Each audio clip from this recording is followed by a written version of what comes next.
Welcome to Budapest Temple. Who's here for the first time? Üdvözlünk a budapesti templomban mindenkit. Ki van itt először ma? 1, 2, 3, 4. Anyone else? New? 5. First time. Anyone else on the men's side? Okay. First time in Budapest Temple. Okay. Welcome to everyone who's here for the first time. Welcome to everyone who's not here for the first time as well, of course. Üdvözlünk mindenkit, aki először van itt, és persze mindenkit üdvözlünk, aki nem először van itt. So, we have a celebration here today. Természetesen ma van egy ünnepségünk. We have a Sunday feast program every Sunday here at the temple. Minden nap van egy ilyen vasárnapi lakoma programunk itt a budapesti templomunkban. But today is the Sunday feast program plus. De most egy ilyen plusszal van ez a. It is the anniversary of the appearance of Gornitai, Dajanitai Vijay Gauranga here in Budapest. Most Gornitainak, Dajanitai Vijay Gaurangának a beavatásának az évfordulója van megjelenésének. So, we all have a birthday and we all celebrate our birthday on an annual basis. Mindannyiunknak van szülnapja, és rendszeresen ünnepeljük a születésnapunkat. Yeah, when I was young, my birthday was the favorite day of the year, right? Amikor kicsik voltunk, akkor a szülnapunk volt a kedvenc napunk az évben. Because you're the focus of attention, you get presents and sweets and it's nice, right? Akkor minden fókusz úgy rád szegeződik, kapsz ajándékokat, meg édességet. What are we celebrating on a birthday? Mit ünneplünk a születésnap alkalmával? It's the anniversary of when you were born. Ez annak az évfordulója, hogy te megszülettél. When you came from the womb of your mother. Amikor kijöttél az édesanyád méhéből. Sometimes, it's funny in the Vedic conception, sometimes they add on 9 months to the age. In the Vedic conception, sometimes they add. A védikus koncepció szerint akkor néha 9 hónapot hozzáadnak a születéshez. To the age. Hogy az életkorhoz, igen, hogy nem a születés pillanatától. Because actually life begins at the point of conception. Mert igazából a fogantatás pillanatától kezdődik That's the point at which the soul enters into the body. Ebben a pillanatban lép be a lélek a testbe. So sometimes it can be a little confusing, but Néha ez kicsit összezavarhat bennünket. But the point is that we celebrate a birthday for a human being. This is normal. This is natural. We do it all the time. De általánosságban egy emberi lénynek a születésnapját ünnepeljük, ami egy normális és elfogadott dolog. But when we talk about the birthday of God, it's a little different. De amikor Isten születésnapjáról beszélünk, az egy kicsit más. How do you celebrate the birthday of someone who's not born? Hogyan ünnepled meg valakinek a születésnapját, aki meg nem született? Yeah, so Krishna says in the Bhagavad Gita, 4th chapter, he says, Ajopi son of Vyayatma, I was never born. I'm the unborn. Krishna azt mondja a Bhagavad Gitában, hogy én megszületetlen vagyok. So what does it mean that he was never born? Mit jelent az, hogy sosem született meg? Krishna is eternal. Krishna örökkévaló. He has no beginning. Nincsen kezdete. We can't really get our head around that. We can't really understand that, being eternal. Ezt így nem tudjuk felfogni, nem tudjuk felfogni az örökkévalót. Because we're so used to this material world where everything has a beginning and has an end. Nagyon hozzá vagyunk szokva ehhez a világhoz, amiben mindennek van egy kezdete és egy vége. So it's beyond our material experience. Ez túl van a mi anyagi tapasztalatunkon. And therefore beyond our conception. És ezért a felfogásunkon is. But we have to remember that our material experience is very, very limited. De azt észben kell tartanunk, hogy a mi anyagi érzékelésünk vagy tapasztalásunk az végtelenül korlátolt. If I said to you, track back 150 years, we're in 1870. Hogyha visszamegyünk az időben 150 évet, és akkor 1850-et írunk. And I would say to you that very soon there will be huge steel aluminium objects which will take 500 people at a time across the Atlantic and to America, to New York, in 8 hours, 10 maybe. Hogyha ekkor és ott, akkor azt mondtam volna neked, hogy lesz egy óriási alumínium doboz, ami amíg keresztül az egész Atlanti óceán felett 8 órán belül elvisz téged Amerikába. And 500 people at a time. És 500 embert egyszerre. What would you say to me? Mit mondanál nekem? Crazy. Sorry? You're crazy. Örült vagy. Yeah. What are you talking about? Miről beszélsz? This is impossible, Ez lehetetlen. right? Because it's beyond the material conception. Mert túl van az anyagi felfogásunk. I've never seen it. Nem láttam ezt. I've never experienced it. Nem tapasztaltam meg. And therefore it's not possible. És ezért lehetetlen. And now it's just normal. És most meg csak elfogadott normális. 5 flights a day. 5 megy oda Amerikába, egy gép. Per airline. Per légitársaság. Yeah, so it's just, we have to remember that our conception is very, very limited. Our material conception is very small. Ezt észbe kell tartanunk, hogy a mi anyagi felfogásunk az nagyon korlátolt, nagyon csekély. And that humility is very important when we try and understand God. És ez az alázat, ez szükséges ahhoz, hogyha meg akarjuk érteni Istent. Because what is God, what is Krishna, and understanding Him smashes our material conceptions. Mert az, hogy megértsük, hogy kicsoda Krishna, micsoda Isten, az igazából nagyban túlmutat, vagy hát így darabokra töri az elképzelésünket. And our conception of what's possible and what's not possible. És a felfogásunkat arról, hogy mi a lehetséges és mi a lehetetlen. So, yeah, we talk about Krishna, we say he's unborn, he was never born. De amikor beszélünk Krishnáról, akkor úgy beszélünk róla, mint aki sohasem született. However, he does appear on this earth. Bár megjelenik ezen a földön. In his self-same form, he's at home and he descends, home meaning the spiritual world, Goloka Vrindavan, and he descends, just as he is. Bár ő ugyanabban a formában jelenik meg, mint amiben ő az otthonában, ami az otthona az a lelki világ, Goloka Vrindavan, onnan ő csak alászáll ugyanabban a formában, amiben ő ott létezik. Does anyone remember anything from their previous life? Van itt bárki, aki emlékszik bármire az előző életeiből? Krishna remembers everything from his previous life, previous appearances. Krishna ő minden egyes megjelenéséről tudatos, és emlékezik rájuk. Yeah, and he doesn't change his body; he has the same body. És nem változik meg a teste, hanem ugyanabban a testben jelenik meg. And the amazing thing about Krishna is that when he appears, he goes from childhood to boyhood to youth. Ami csodálatos Krishnában, hogy amikor megjelenik, akkor egy gyermekből felcseperedik egy felnőtté. But then he stops there. Vagyis nem teljesen felnőtté, 16 éves koráig, és akkor ott megáll. Krishna's, yeah, I didn't say that. I just explained because I've said it wrong. He's adding to my class, no. So he's 16 years old. He's eternally 16 years old. Beszélek magyarul, de jó. Kicsi. He speaks Hungarian, but just a little. So he stops at 16. That's pretty nice. I wish I stopped aging at 16.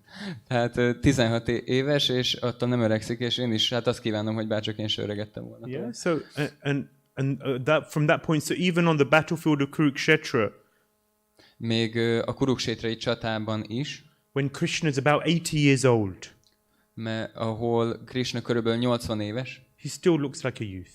Ugyanúgy néz ki. Yeah. So this is Krishna. Ez Krishna. Different rules. Más szabályok vonatkoznak. He made the rules. Ő alkotja a szabályokat. So the rules are, he made them so that he gets a good deal out of it all, Hogy mivel ő alkotja őket, azért így jól jön ki az egészből. But he's offering the same to us. De ugyanezt felajánlja nekünk is. So, and this is what the process of Krishna consciousness is giving, an opportunity to also have those same rules apply to us. És ez az, amit a Krishna tudat folyamata képes adni nekünk, hogy ránk is ezek a szabályok vonatkozzanak. Yeah, so in the same way that we talk about Krishna appearing, also the deity appears. Ugyanúgy, ahogy Krishna megjelenik a világban, ugyanúgy a Murti is megjelenik.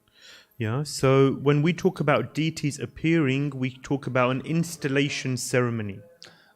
A Murtik megjelenésével kapcsolatban egy beavatási szertartásról beszélünk. When we invite the Lord to our home, to our temple, Amikor meghívjuk az Urat a templomunkba, vagy az otthonunkba, to our city, vagy a városunkba, to the country, vagy az országunkba, and to our hearts. és hogy a So the szívünkbe. ceremony is called the Prana Pratishta ceremony. Ezt úgy hívják, hogy Prana Pratishta ceremónia. So this means when we, from our hearts, with our devotion, we invite the Lord to descend and to manifest in this deity form. Tehát ez azt jelenti, hogy meghívjuk az Urat a szívünkből, az odaadásunkból, hogy jelenjen meg ebben a murti formában. Yeah, and so this is detailed, described in a very detailed way in scriptures. És ezt részletesen leírják ennek a folyamatát What a the szentírások. what the process is. Mi a folyamat? How is it that these deities are carved? Hogyan faragják ezeket a murtikat? Who is the carver? Ki az, aki faragja őket? What is his intention? What is his lifestyle? What is the environment and the atmosphere in which they carved? What are the materials? Mi a szándéka, milyen körülmények között készül, milyen anyagból készülhet el, What's his consciousness of the carver? mi a tudata annak a faragónak. What are the tools that are used? Everything is very intricately described. This is not someone's speculation. Még az is, hogy milyen eszközöket használhat, ez nem valakinek a spekulációja a folyamat. So this is what differentiates idol worship and deity worship. Ez az, ami megkülönbözteti a bálványimádatot és a murti imádatot. So many times people look at the Vedic tradition and they say that, oh, this is just idols. Valaki, aki megnézi a védikus tradíciót, akkor amikor ezt látja, akkor azt mondja, hogy jó, igen, ezek akkor ilyen bálványok. So, sometimes someone picks up a stone and they start worshipping the stone as something, spiritual, something amazing, something special. Néha az emberek csak fognak egy követ, és akkor elkezdik imádni, és azt mondják, hogy ez valami spirituális és nagyon különleges. Once some devotees visited a house in one country. Egyszer bakták, akkor meglátogattak egy személyt külföldön. And just like here in the temple we have an altar, there was an altar in the home. És ugyanúgy, ahogy itt van nálunk a templomban egy oltár, ugyanúgy volt abban a házban is egy oltár. And when you come to the home, the first thing you do is you pay your respects at the altar. És az az első dolog, amit csinálsz, hogyha belépsz egy házba, hogy akkor felajánlod a tiszteletedet az oltárnál. The devotees were paying their respects, and then they saw a frame, and inside the frame was something very peculiar. És akkor ezt csinálták ezek a bakták, hogy bementek és felajánlották a tiszteletüket az oltárnak, és amikor megnézték az oltárt, akkor látták, hogy ott be van keretezve valami, ami nagyon szokatlan volt. Inside there was a chapati. Egy csapáti volt benne. You know what a chapati is? Tudjátok, mi az a csapáti? Yes, Indian flatbread. Az egy ilyen indiai lapos kenyér. Yeah. In the frame was chapati. Egy ilyen csapáti volt a keretbe. And so the devotee asked, why do you have a chapati on the altar framed and you're doing arti of the chapati? És akkor megkérdezték, hogy elnézést, de miért van egy csapáti az oltáron, és miért van bekeretezve, és miért mutattak be neki áratit? They said one day. Elkezdték egy napon. Like they tell a story. One day. Hogy én elmondanak egy ilyen különleges történetet. We were at home. A normal evening. We were making chapatis. Egy teljesen átlagos este volt. Csapátikat készítettünk. And the chapati puffed up.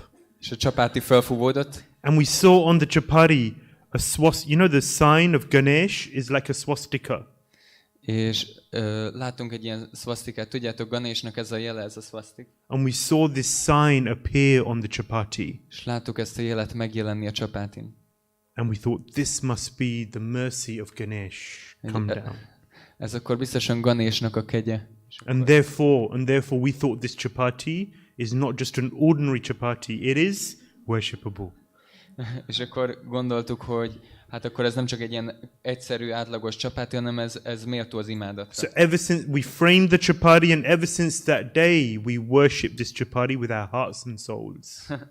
És ettől a naptól fogva akkor bekereteztettük ezt a csapátit, és akkor minden nap imádjuk, és a szívünk teljes odaadásával. This is our family tradition. We will pass it down from one generation to the next. És ez a mi családi tradíciónk, és generációra generációra akkor öröklődik ez a hagyomány. So you can imagine this happens. These kind of things happen. This is a true story. I'm not just making it up. Hogy ez egy valós történet, ezt nem csak úgy kitalálunk. People történnek. speculate. Az emberek spekulálnak.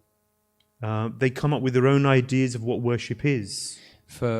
Előhozakodnak a saját elképzeléseikről azzal kapcsolatban, mi az imádat. However, when we read and study the Vedic literatures, they give a very detailed and refined process of worship. Amikor azonban szemügyre vesszük a védikus szentírásokat, akkor ott nagyon részletes leírásokat találunk arról, hogy mi a valódi And imádat. therefore the way we worship the deity is very strictly defined according to those shastras, those scriptures. És ennél fogva a murti imádat, amit végzünk, az pontosan megfeleltethető a szentírásban So it is foglaltaknak. ordained by the Lord. Tehát ezt az Úrnak a jóváhagyásával tudjuk akkor végezni. Yeah. And so we are celebrating today the anniversary of when we invited Sri Chaitanya Mahaprabhu and Nityananda Prabhu to Hungary, to Budapest. Szóval most annak az évfordulóját ünnepeljük, hogy meghívtuk Sri Chaitanya Mahaprabhut és Nityananda Prabhut Magyarországra. Deity worship is very important. Who is Chaitanya Mahaprabhu? A murti imádat az nagyon fontos. Kicsoda Chaitanya Mahaprabhu? You know, I'll summarize. There's a lot that I could say on that topic. Who is Chaitanya Mahaprabhu? Fogok csinálni egy ilyen összefoglalást, nagyon sok mindent lehetne mondani arról, hogy kicsoda Chaitanya Mahaprabhu. When we see a devotee worshipping God, it's amazing. Amikor látunk egy hívőt, hogy az Urat imádja, az egy csodálatos dolog. It's a very beautiful thing. Az egy nagyon csodálatra méltó. In our philosophy, however, we also see, for example, in the Srimad Bhagavatam, which is the graduate text to the Bhagavad Gita, És a Srimad Bhagavatamot olvasva akkor láthatjuk, ez a Bhagavad Gítának a folytatása. it shows how God also worships his devotee. Ahol kiderül az, hogy Isten is szolgálja az ő hívét, a baktáját. That in itself is amazing. That is also, I mean, that's God worshipping his devotee. Ez ha belegondolunk, akkor ez még inkább csodálatos, hogy Isten a baktáját szolgálja. It is a wonderful reciprocal relationship of love between the devotee and the devoted. The devotee and God. Egy csodálatos, szeretetteljes viszonzás az Úr és a hívek között. But then when God comes as a devotee to worship himself, that is Sri Chaitanya Mahaprabhu. De amikor Isten eljön egy bakta formájában, hogy imádja saját magát, az Sri Chaitanya Mahaprabhu. That is Gaudiya Vaishnava philosophy. Ez a Gaudiya Vaishnava filozófia. And that is really deep. És ez nagyon mély dolog. And that's something that devotees can explore as they read and study the books given by Srila Prabhupada. És ezt föl lehet fedezni, amint valaki Srila Prabhupada könyveit olvassa.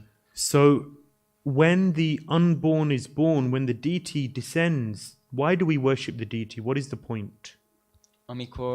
Amikor Isten megjelenik ebben a murti formában, akkor mi a célja ennek az imádatnak?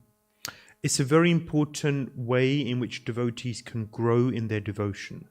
Ez egy nagyon fontos módszer annak, hogy hogyan növelheti valaki az odaadását. I'm going to summarize 3 main points, and then if we have time, we'll tell a story. És 3 fő pontot fogunk említeni, és ha van időnk, akkor utána mondok egy történetet.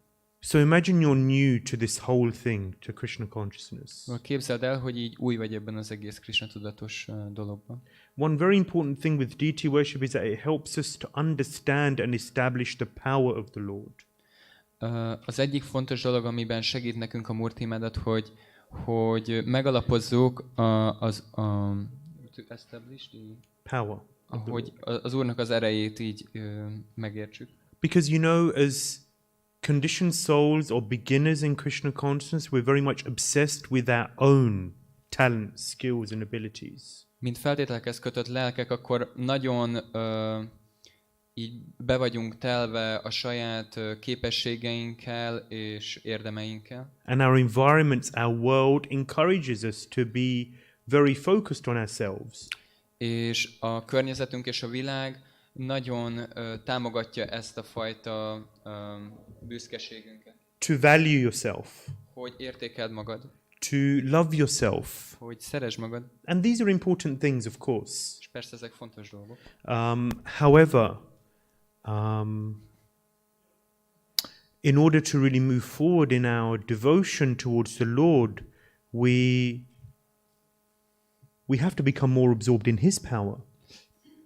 Azonban, hogyha szeretnénk közelebb kerülni, egy lelkileg emelkedettebb helyzetbe kerülni, akkor el kell merülnünk az Úrnak a tulajdonságaiba. Because this absorption in ourselves stops us or inhibits us from paying proper respect towards the Lord.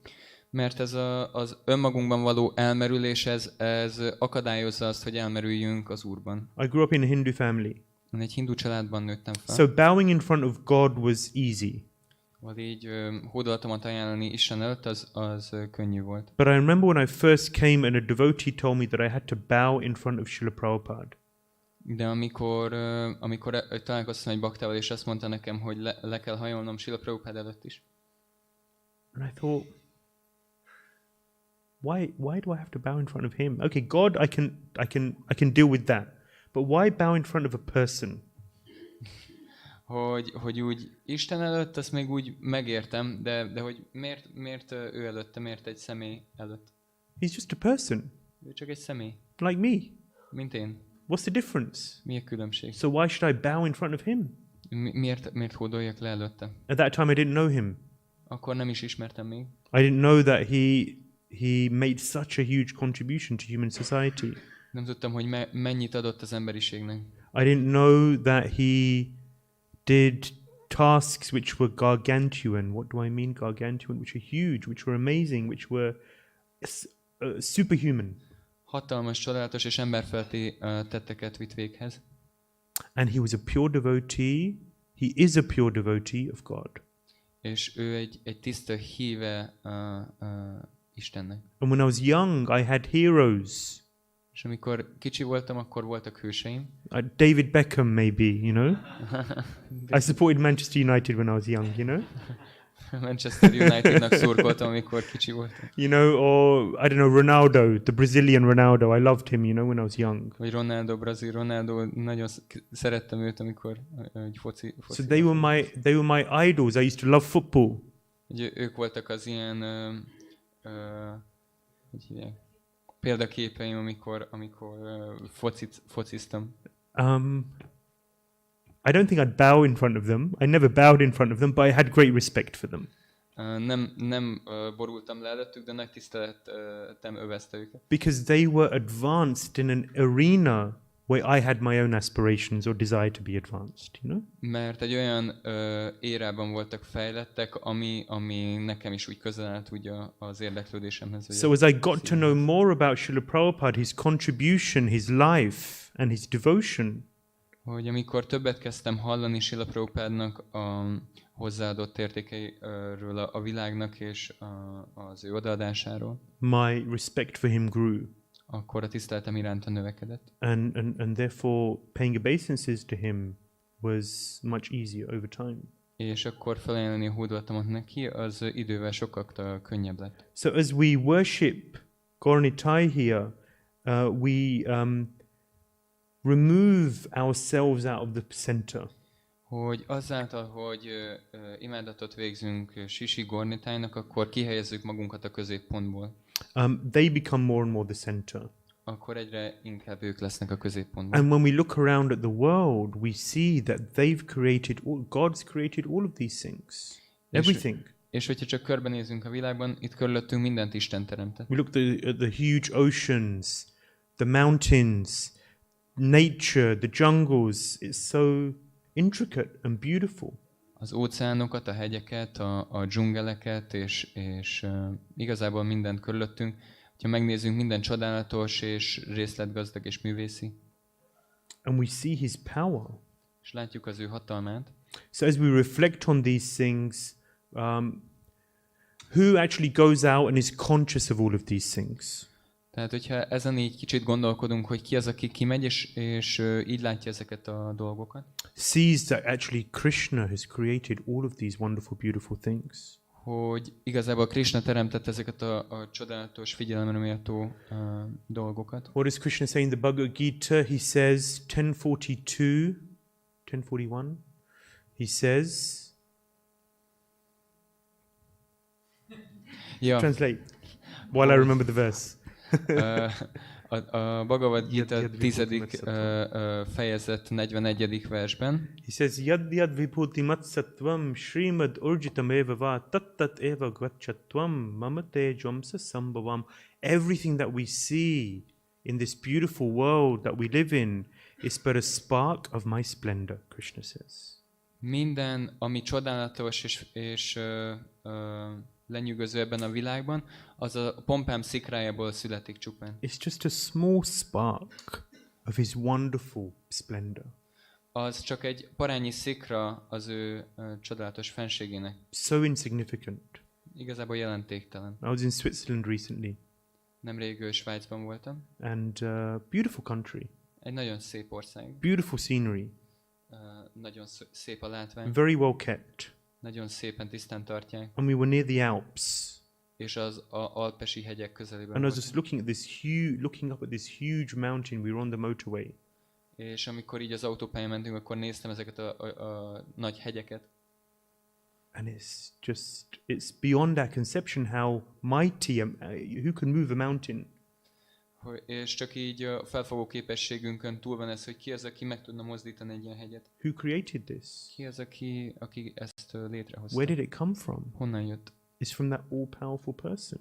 Ezzel a mindenható személyiségtől jön. Who's standing on the altar. Aki itt áll az oltáron. Who is inviting us to connect with him. Aki meghív minket, hogy lépjünk vele kapcsolatba. They have this problem of the rocks. It's a famous philosophical problem. Van ez a kőnek a problémája, ez egy ilyen híres filozófiai probléma. Anyone know the problem of the rock? Bárki ismeri ezt? Anyone? Yes. Hogy van az, hogyha van egy mindenható istenség, akkor tud teremteni egy olyan követ, amit nem lehet megmozdítani. Very good, yeah, very good. Ha mindenható, akkor ő meg tudja mozdítani a követ. Vagy hát, Hey, you can't give it away though. You can't tell the solution. No. Okay. Nem mondhatod el a megoldást.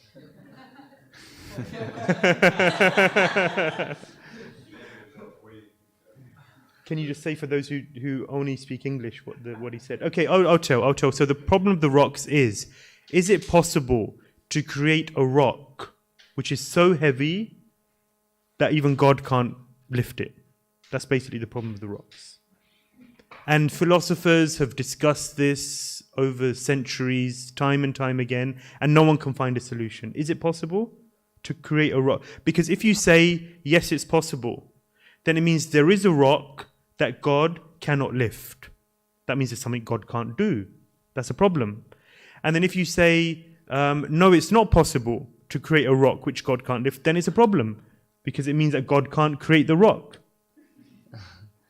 Tehát ez a probléma, hogyha Isten képes teremteni egy olyan követ, amit senki nem tud felemelni, akkor ő sem tudja felemelni, és akkor hogy lehetne mindenható.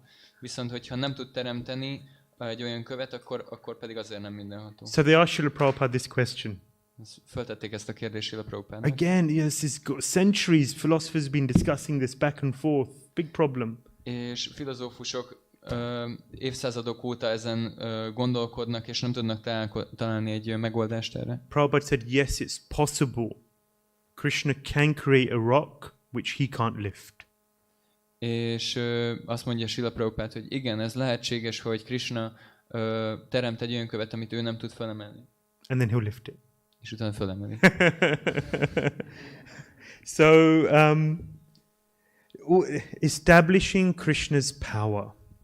Megalapozni Krishnának az erejét. Yeah. So when we put ourselves aside and serve someone else, amikor félretesszük magunkat és valaki más szolgálunk, worship someone else, respect someone else, imádjunk és tiszteljünk egy másik szemét, it really helps us to develop in our devotion, because then we can offer our love to that person. Ez segít nekünk abban, hogy elmélyítsük az odaadásunkat, mert akkor szeretetet fejlesztünk ki a másik személy iránt. If we're obsessed with our own power, then we can't love another, really. Hogyha el vagyunk telve a magunkkal, akkor nem tudunk igazi szeretetet kifejleszteni mások iránt. We say in England, he's in love with himself. Van egy ilyen angol mondás, hogy hát ilyen szerelmes magába. You know, and it's like that. And society encourages us to be that way.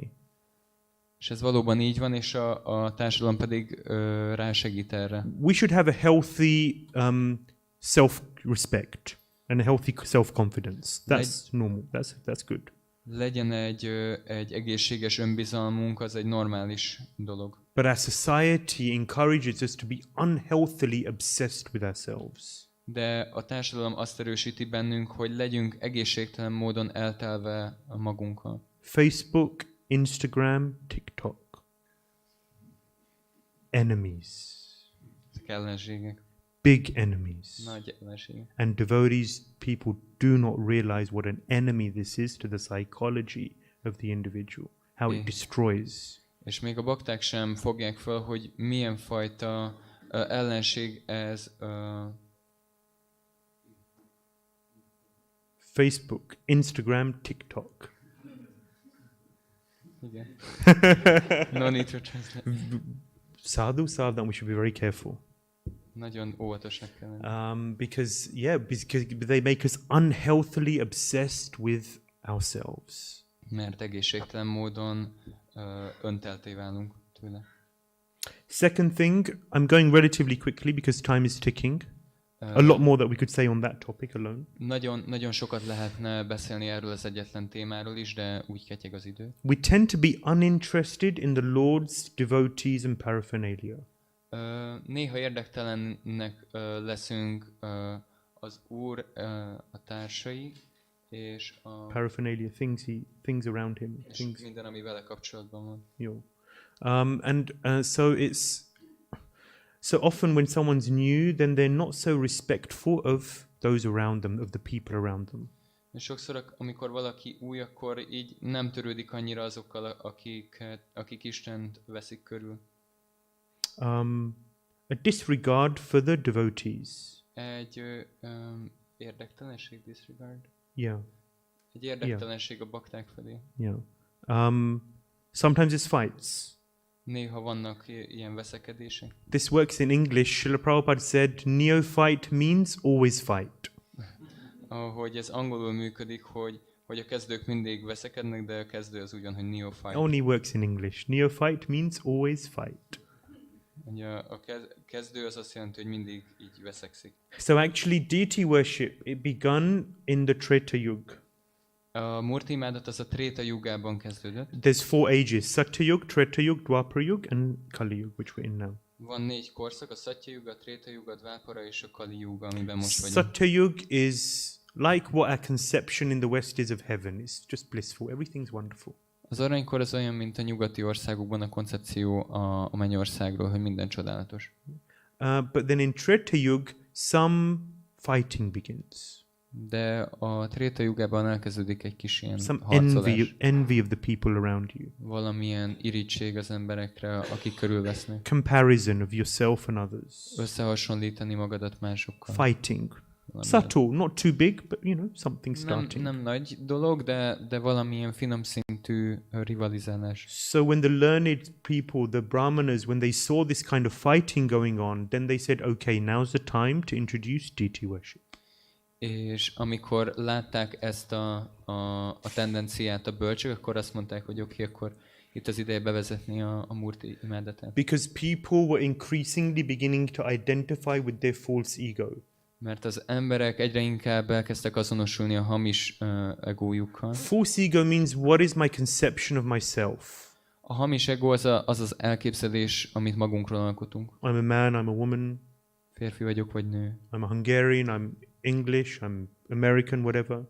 Magyar vagyok, angol vagy amerikai. This is my profession. Ez az én munkám. This is my position. Ez a helyzetem. I'm special. Különleges vagyok. We're all special. Mindannyian különlegesek. We all think we're special. Mindannyian azt gondoljuk, hogy különlegesek vagyunk. Therefore, he should respect me. És ezért tiszteletet várok. If you didn't respect me, then it's a problem. Hogyha ő nem tisztel engem, akkor ez egy probléma. So the more the ego takes hold, becomes more of a prominent factor, the more there's clashes between people. Hát minél hangsúlyosabbá válik a hamis egónak a hatása, annál több nézeteltérés van a személyek között. One of the main ways that we understand the evolution of an individual in spirituality is their detachment from their self-conception. valakinek a lelki fejlettségét úgy tudjuk a legkönnyebben megítélni, hogy minél távolabb van ettől a hamis egónak a hatásától. These are all temporary conceptions. Ezek mind átmeneti felfogások. Right now, I'm a male. I'm in an Indian body. I was born in London. I'm living here in Hungary. I studied a certain subject. I know certain things. I don't know certain things. I can't play kartals.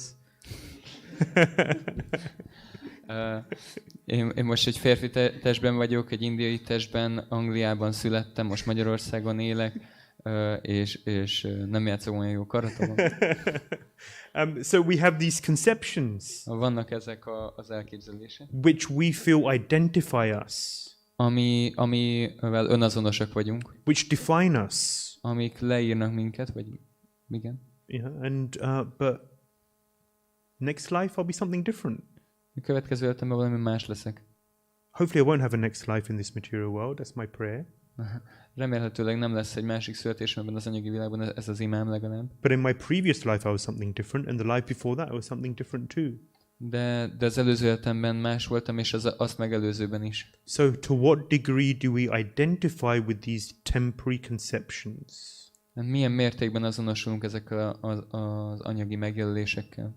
Again, deity worship, the reason the brahmanas, the sages, the wise people, they introduced deity worship because it helps us to forget about ourselves. Tehát ezek a nagy bölcsek, ahogyan már mondtam, azért vezették be ezt a murtimádatot, mert ez segít úgy elfelejteni magunkat. Vagy to put myself aside and absorb myself in something higher, something even more important than me, myself and I. Hogy félretegyem magamat, és valami magasabb rendűnek dedikáljam magam, hogy valami magasabbnak, mint az én és jó magam. Ever been absorbed in something? When was the last time you were absorbed in something where you forgot about the world, forgot about everything else?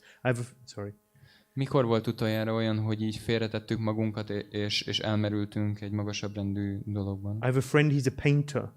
Van egy barátom, aki így festő. And he told me that when he starts painting, food, water, rest, day, night, it just disappears. Mondta, hogy amikor fest, akkor igazából az étkezés, az alvás, az ivás, és minden más így lényegtelenné válik. He forgets about himself. Elfelejti magát. He said he's absorbed. Azt mondja, hogy elmerül. In another world. Másik világban. When Prabhu plays a violin, I'm sure you feel that way. Amikor a Prabhu játszik a hegedűn, akkor ő is így érzi magát. Isn't it a blissful feeling? Ez nem egy ilyen jó érzés? Isn't it a wonderful thing? We think thinking about ourselves will make us happy. Azt gondoljuk, hogy amikor magunkra gondolunk, az fog boldogá tenni minket. We think being absorbed in ourselves is a solution to finding life's goal of happiness, which we're all looking for. Azt gondoljuk, hogy az a megoldás arra, hogy megtaláljuk az életnek az igazi boldogságát és értelmét, az, hogy elmerülünk saját magunkba. But the reality is that when we get absorbed in something else, if we get absorbed in someone else, that's really where we find bliss. De igazából gyakorlatilag azt találjuk, hogy amikor valaki másban, vagy valami másban merülünk el, ez egy igazi boldogság.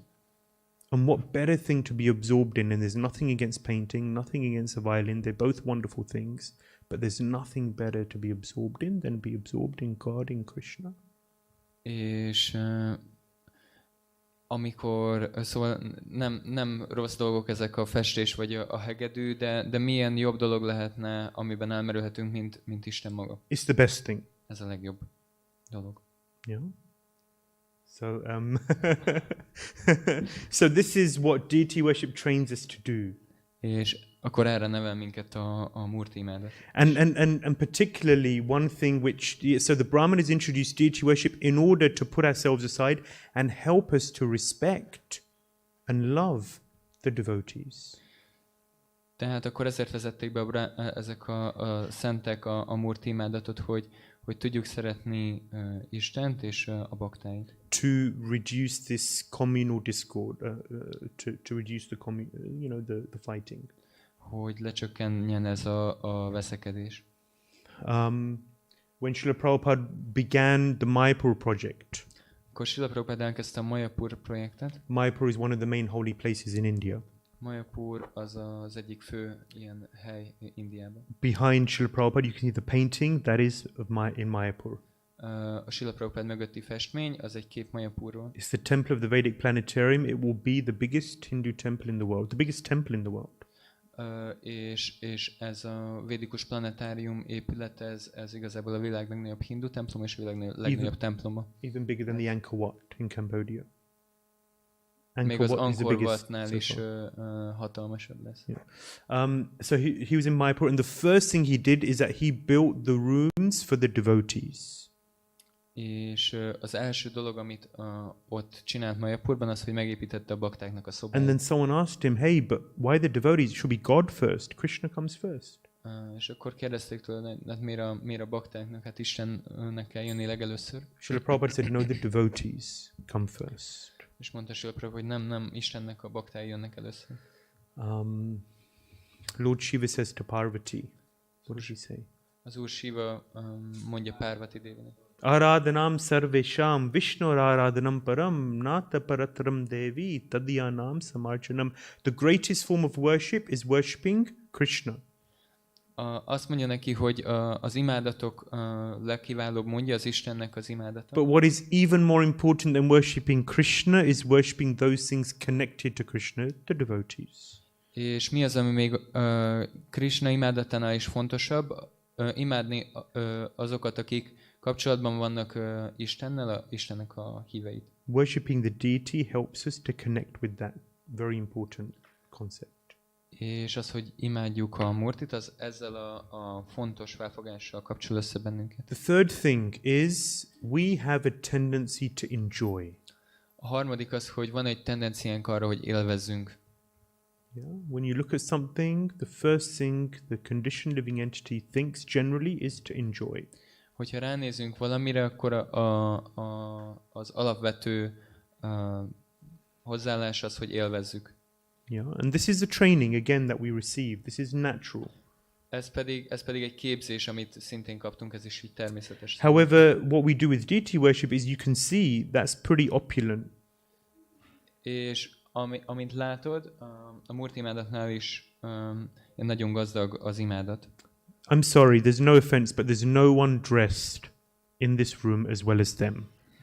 Elnézést kérek, de senki nem öltözött olyan szépen fel ma, mint ők. Yeah, and how many people were involved in their dressing? És hány ember vett részt az ő öltöztetésükben? The intricacy of it, Az aprólékossága, the value of it, az értéke, the intricate embroidery on the outfit, a szép hímzések a ruhán, the design. a design. Don't they look beautiful?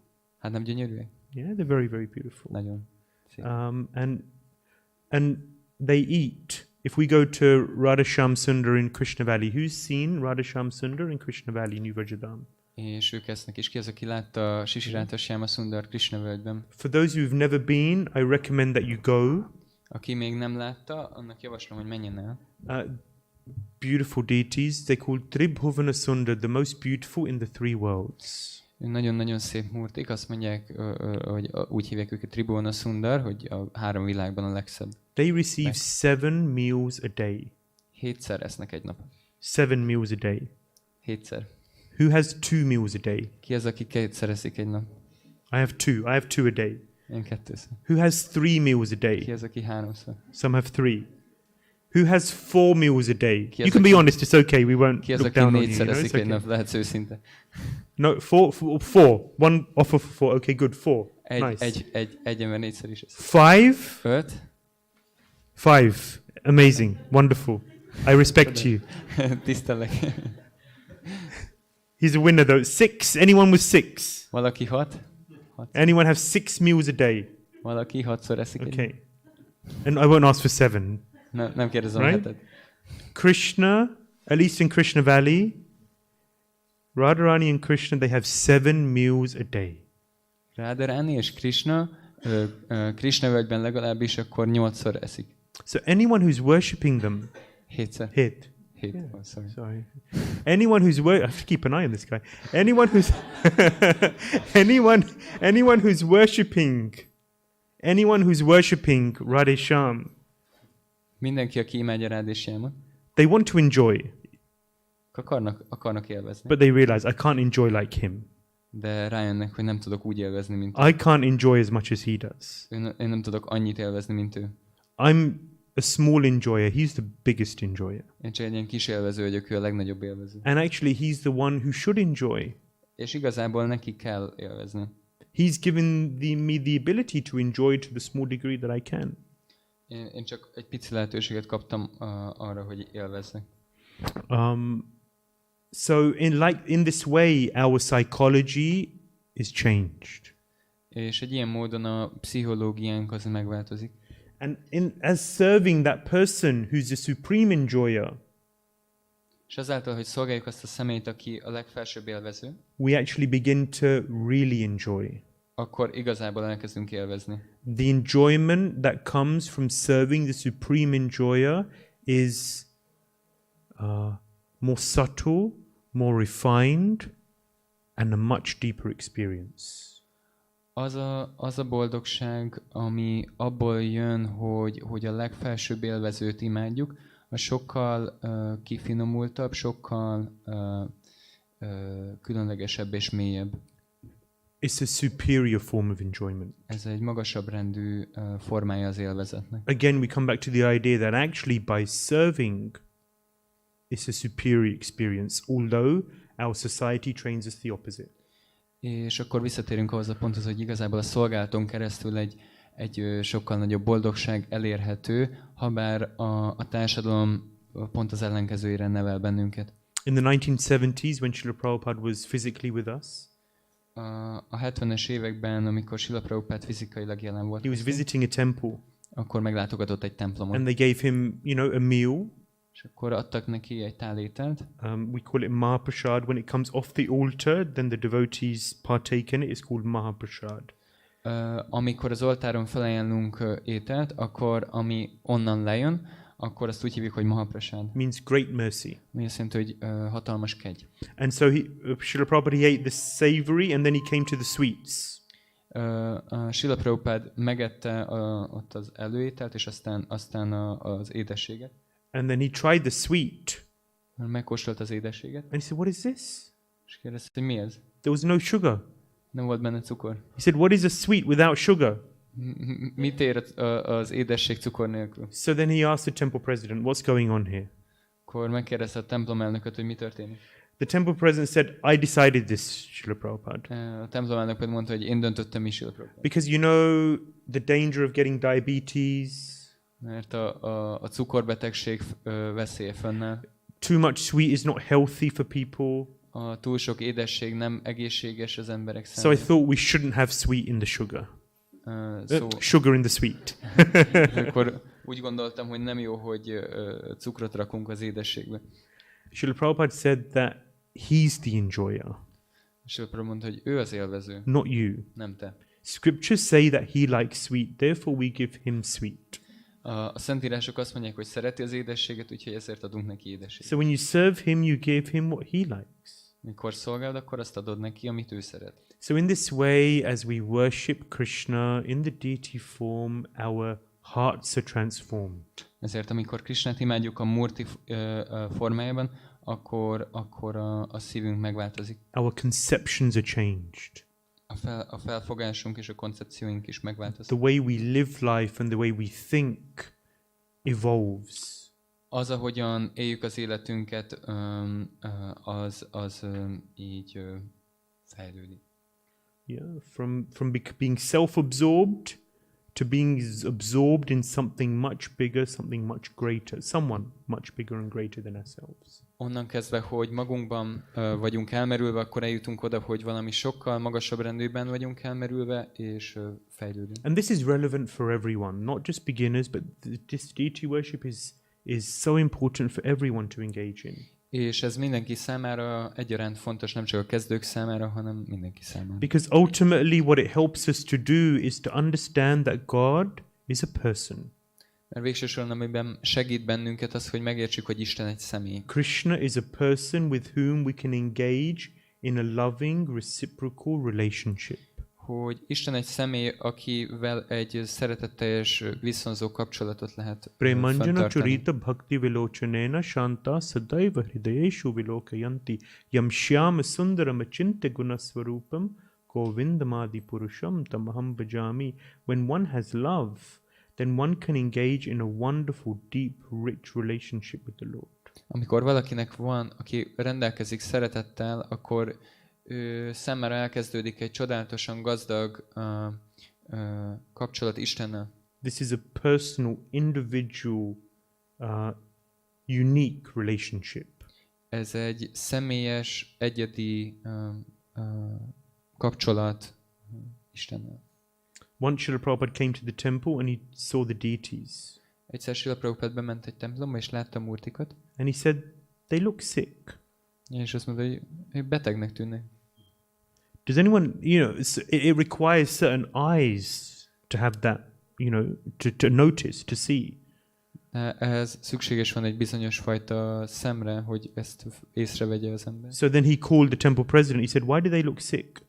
És felhívta a templom elnököt, hogy miért néznek ki ilyen betegesnek? What have you changed? Mit változtattatok meg? He said, oh, well, due to financial considerations, we had to reduce the offerings. We were making 6, now it's 4. Hogy hát ilyen financiális problémák miatt akkor le kell csökkentenünk a felajánlásokat, a 6 helyet most már csak 4-et ajánlunk. So he said, that's why they look sick. Akkor ezért néznek ki ilyen betegnek. He could see. Látta. No one told him. He was told afterwards. He said, first they look sick. Senki nem mondta neki, hanem először ő észrevette és mondta. On another occasion, he walked into the temple room and he said, they look tired. És egy másik alkalommal így bement egy másik templom, és mondta, hogy hát And fáradtnak tűnnek. and then later they found that because there were many guests coming in the evening, they had to increase the darshan time half an hour. So the deities were resting half an hour later, and therefore they looked tired. És kiderült, hogy nagyon sok vendég jön, és este is jönnek sokan, és ezért fél órával meghosszabbították a darsan, tehát a függönyök nyitva tartását este, és ezért később mennek aludni fél órával, és ezért néznek ki fáradtnak. I keep doing it. How can Srila Prabhupada see this? Hogyan láthatta ezt Srila Prabhupada? Because Premanjana Churita Bhakti Vilochan, love. A szeretet. When you learn to love the Lord, Mikor megtanulod szeretni az Urat, then your eyes are different. akkor mások lesznek a személy. You see differently. Akkor máshogy látsz dolgokat. The deity looks different. A murti máshogy néz ki. The devotees look different. A bakták máshogy néznek. The whole world looks different. Az egész világ máshogy. The whole conception of the world changes. Az egész világról alkotott felfogásunk megváltozik. And this is what we're teaching here in the Budapest temple, Hare Krishna temple. És ez az, amit itt a budapesti templomban, a Hare Krishna templomban A systematic scientific process by which individuals can relearn how to love God. Egy szisztematikus és tudományos folyamat, ami segít az egyéneknek, hogyan szeressék Isten. This is the actual goal of life. Ez az élet valódi célja. It's the most important thing. Ez a legfontosabb dolog. Because we do so many other things to find peace, harmony and satisfaction in life. Annyi más dolgot próbálunk csinálni, hogy elérjük a békét, a harmóniát és az elégedettséget. It comes. We capture it. Jön, rámarkolunk. How long? De meddig? When you find peace, how long does it last? Ha békére látsz, akkor milyen sokáig tart az? How long? Mennyi? A few minutes if you're lucky. Pár perc, hogyha szerencséd van. A few hours if you're very lucky. Ha nagyon nagy szerencséd van, akkor lehet egy pár órán. Some people may say a few days. Hát, hogy vannak olyanok, akik ritkán tapasztalják pár napig.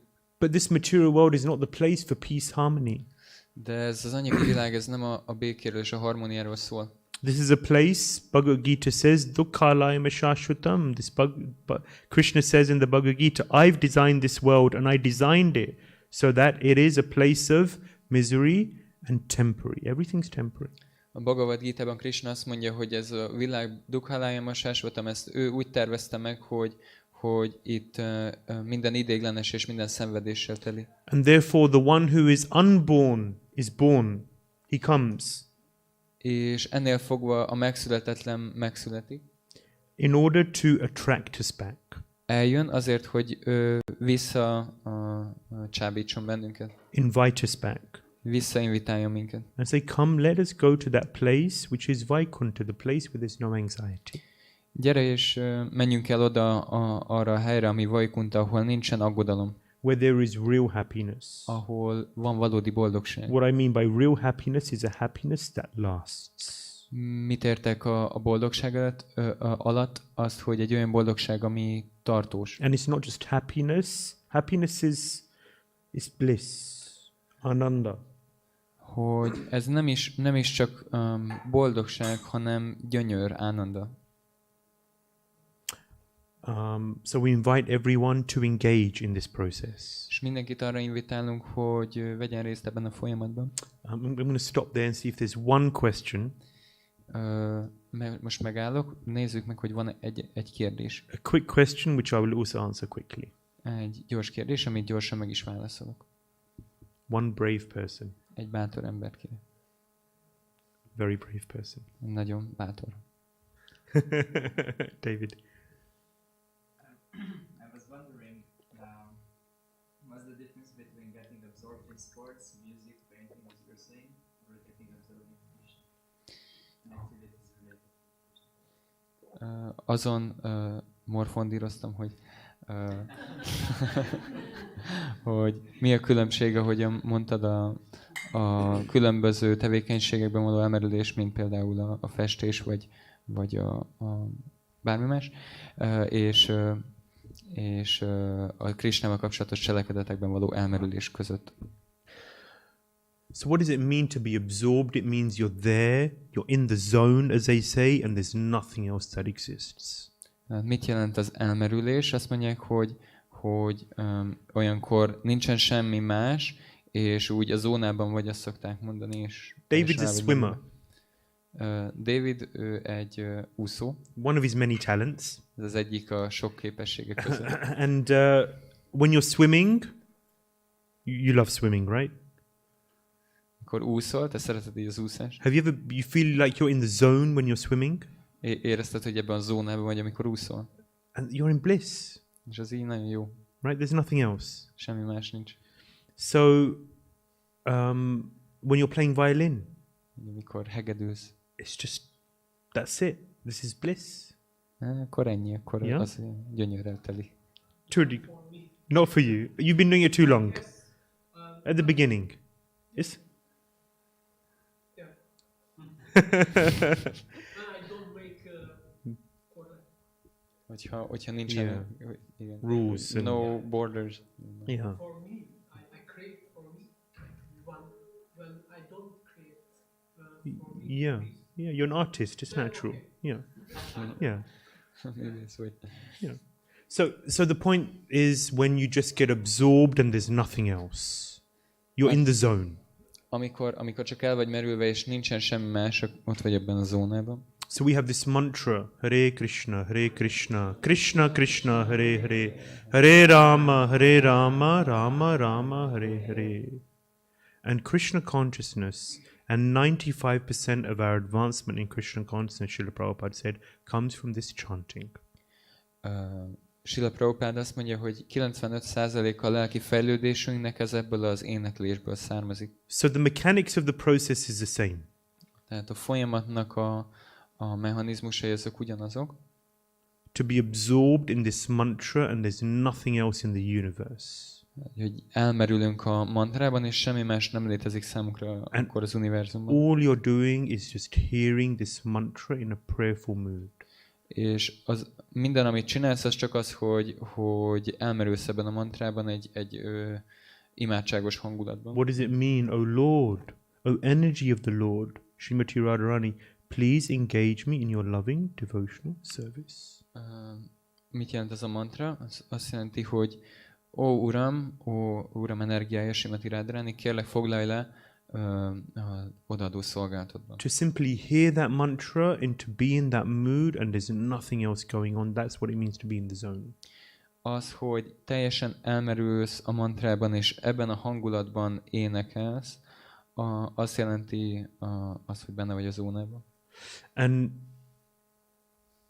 same process, mechanics. Ugyanaz a folyamat az elmerülésben, But once you finish swimming, then you're back in the world. de amikor befejezted az úszást, akkor visszatérsz a világba. And there's no lasting benefits apart from maybe the body's a bit fitter. És nincsen igazából örök eredmény attól eltekintve, hogy egy kicsit fittebb leszel. But then it's inevitable that the body will degrade anyway.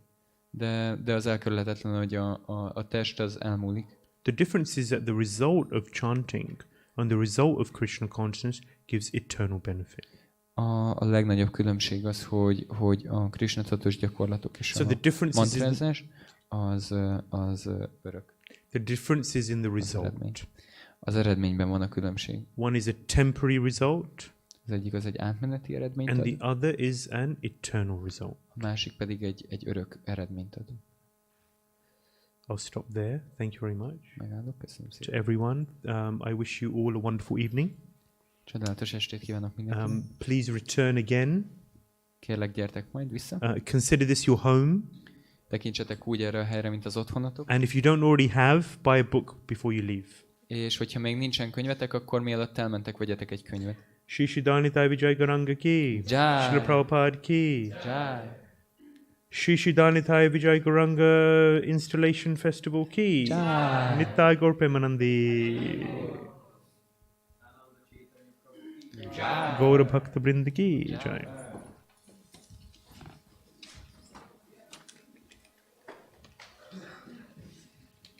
És akkor most folytatódik az éneklés.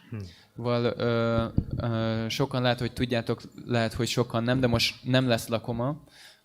A shop az azt hiszem, hogy nyitva lesz, szóval ott aki éhes, az tud vásárolni, de most rendhagyó a program. Szóval most folytatódik a meditáció egészen 7 óráig. Hogy? Oh yes. So many of you probably already know. If you don't, I will tell you now that there will be no feast tonight, but there will be the shop open. So if you are hungry, you can buy something there. And now we will continue on with the mantra meditation. We will sing until 7, and then we continue singing with dancing. And thank you very much. Hare Krishna.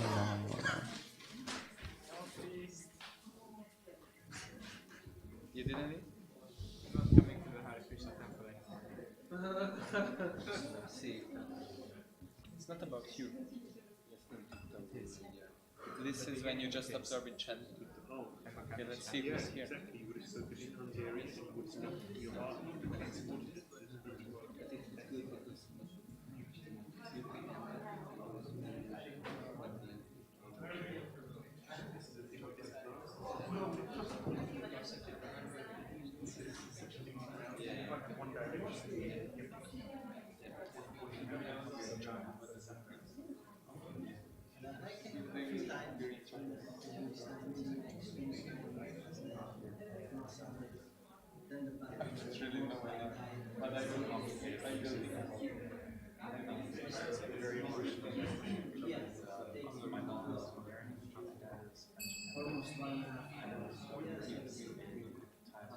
Maybe 1 hour 15, but then you can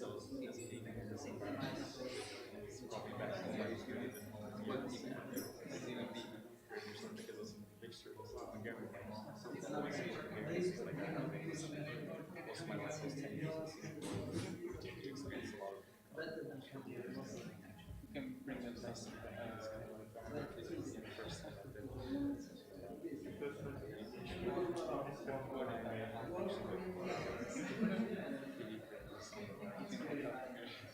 I will ask. When are you going? I just moved here to try to You stay here, no? I will ask. You're not going